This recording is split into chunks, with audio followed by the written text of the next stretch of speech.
Assalamu alaikum and hello students. Welcome back to Hana classes. If you have not subscribed our channel, please subscribe it and don't forget to press bell icon button so that you will get all the notifications of new uploaded videos. Now we'll continue with our second chapter of Science 1, that is periodic classification of elements. In that we have seen the different scientists who frame the or who arranged the elements in the periodic table according to their own. So first, the Henry Moseley, scientist who came to put forth all the elements into a periodic table. So what he did, he made the group of three elements, that is triad, and we have seen that how that the triad was worked. Now next one, Newland came and he arranged the elements into 8 groups. Okay, next scientist came, that is Mendeleev, and he started with the atomic mass. He started with the atomic masses, and we have seen the merits of Mendeleev periodic table. Now we will see the demerits of Mendeleev's periodic table. Now what are the demerits of this periodic table, Mendeleev's periodic table? So the first one is the whole number atomic mass of element. The atomic mass of the element cobalt and nickel. Cobalt and nickel. These two element का जो atomic mass था, it was the same. Atomic mass was same for these two elements. So there was an ambiguity to regarding their sequence in Mendeleev's periodic table कि पहले cobalt को लेना है या फिर निकल को लेना है, right? So atomic mass of cobalt and nickel was same, so there was an ambiguity regarding the sequence of these two elements कि पहले कोबाल्ट को पुट करना है या फिर निकल को पुट करना है. So this was the first demerit of Mendeleev's periodic table. Demerit of Mendeleev periodic table.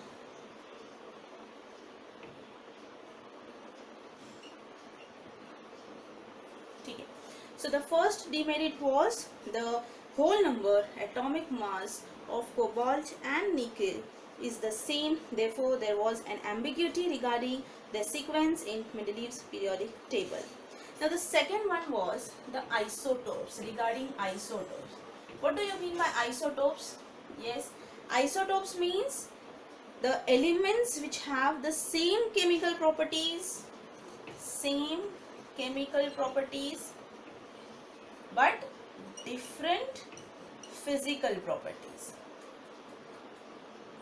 और physical मतलब और atomic mass, different atomic mass.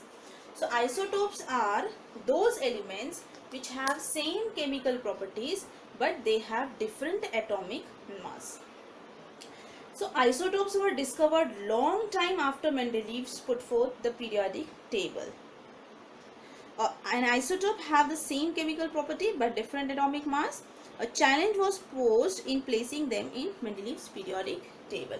So here बहुत दिनों के बाद ये isotopes आ गए हैं Mendeleev के बाद, लेकिन फिर ये confusion हुआ कि अभी isotopes है तो फिर इनकी तो same chemical properties है लेकिन सिर्फ atomic masses different है, तो फिर इनको कहाँ पर रखना है. So that was the second demerit.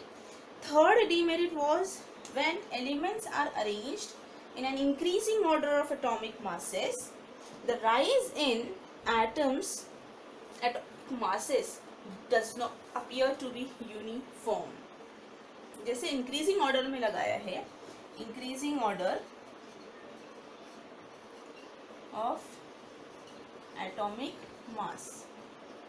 Atomic mass को increasing order में लगाने के बाद there was no uniform appearance of the elements. The rise in जो atomic mass है वो it was not appear to be uniform.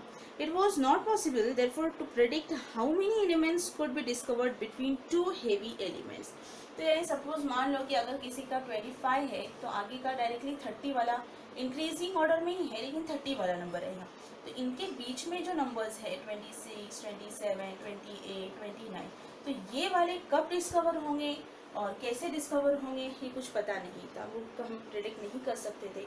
तो ये एक उसका सबसे बड़ा ड्रॉबैक था डीमेरिट का। क्या था कि जो इंक्रीजिंग ऑर्डर में उन्होंने लगाया सब एटॉमिक नंबर्स एलिमेंट्स को एटॉमिक मास के इंक्रीजिंग ऑर्डर में लगाया है, लेकिन जो दो एटॉमिक मासेस के जो एलिमेंट्स थे तो उनके बीच में की जो नंबर्स थे तो वो एलिमेंट्स कब प्रेडिक्ट होंगे और कैसे प्रेडिक्ट होंगे ये उसके बारे में श्योर नहीं थे। उसके बाद जो था फोर्थ वाला, the position of hydrogen, hydrogen की position. Fourth one is position of hydrogen.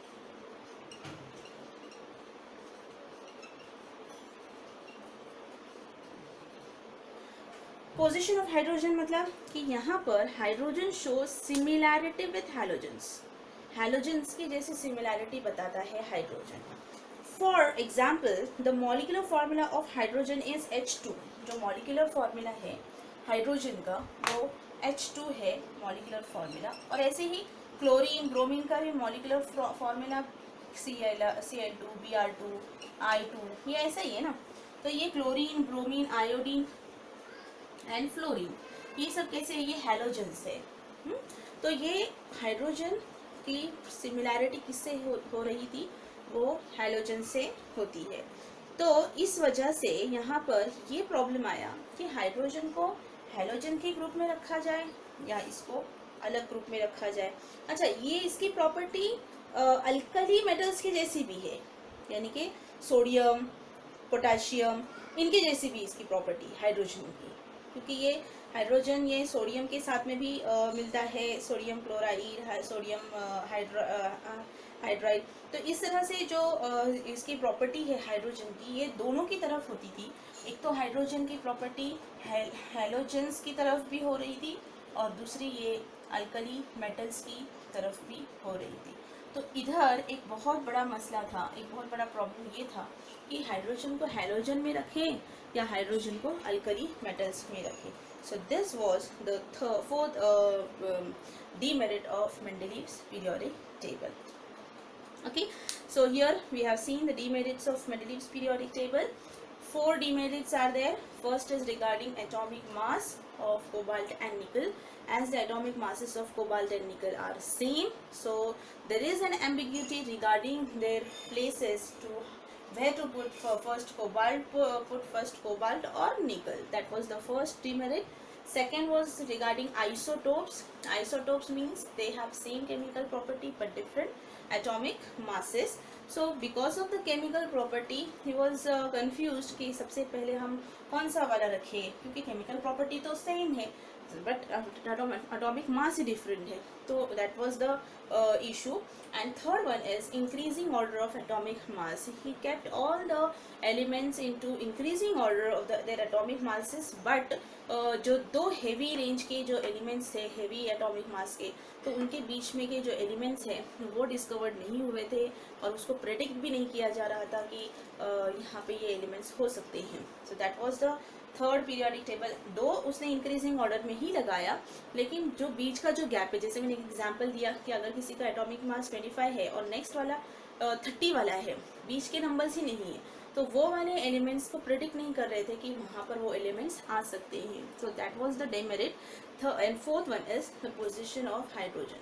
The position of hydrogen में हमने देखा है कि hydrogen shows the similarity between hydrogens and alkali metals. Hydrogens are same as halogens and hydrogen is same as alkali metals. So there was a confusion, there was a problem regarding how to put and where to put the hydrogen into the periodic table. तो halogen में रखे 7th group में या फिर alkali metals जो first ही है उसमें रखे, तो that was the problem he demerit he made. So these 4 are demerits, it comes in exam. So remember these 4 demerits. एक शॉर्ट याद रखो, atomic mass of cobalt and निकल, तुमको याद आ जाएगा कि इसमें क्या लिखना है. आइसोटोप्स में भी याद रखना है कि आइसोटोप्स में क्या आएगा, कि केमिकल प्रॉपर्टी सेम है, डिफरेंट एटॉमिक मास है. तो केमिकल सेम है लेकिन डिफरेंट एटॉमिक मास रहने से समझ में नहीं आ रहा था कि कौन सा एलिमेंट पहले रखना है. इंक्रीजिंग ऑर्डर, उसने एटॉमिक मासेस को इंक्रीजिंग ऑर्डर में किया है, लेकिन जो बीच में के जो हेवी रेंज के जो एलिमेंट्स थे उनके बीच के एलिमेंट्स को प्रेडिक्ट करना मुश्किल था, तो वो यहाँ पर तुमको लिखना है. और फोर्थ में लिखना है position of hydrogen. Hydrogen show similarity like halogens and also alkali metal. So there is a confusion to put hydrogen, whether to put in halogen group or to put in alkali metals. So these 4 are demerits. Now let's move to modern periodic table. तो ये सब demerit तो हो गए, बहुत सारी कोशिशें इन्होंने की हैं, इनके मेरिट्स भी थे, हमने मेरिट्स भी देखे हैं, अच्छे मेरिट्स थे, उन्होंने प्रेडिक्ट किए थे कुछ एलिमेंट्स को, जैसे हमने देखा वहाँ पर इका बोरॉन, इका एल्यूमिनियम, इका सिलिकॉन. तो प्रेडिक्शंस भी बहुत अच्छे थे इनके, लेकिन कुछ ड्रॉबैक्स भी आए हैं. तो नेक्स्ट जो था फिर वो मॉडर्न पीरियोडिक टेबल बनाया गया है. तो before that modern periodic table, Henry मोजले जो एक साइंटिस्ट थे, उन्होंने यहाँ पर एक्सपेरिमेंट किया है, और वो एक्सपेरिमेंट जो था वो एक्सरे ट्यूब का था. और इसमें उन्होंने बताया, जो हेनरी मोजले थे उन्होंने एक एक्सपेरिमेंट किया है, और उन्होंने ये एक्सपेरिमेंट किया with the help of X-ray से, कि एटॉमिक मास से भी ज़्यादा बेहतर जो है वो एटॉमिक नंबर्स है. तो ये उन्होंने वहाँ पर डिस्कवर किया, और बिकॉज ऑफ दिस हम इसके बाद से एटॉमिक नंबर्स का डिस्कवरी हो चुकी है. So this reveal that atomic number is a more fundamental property of an element than its atomic mass.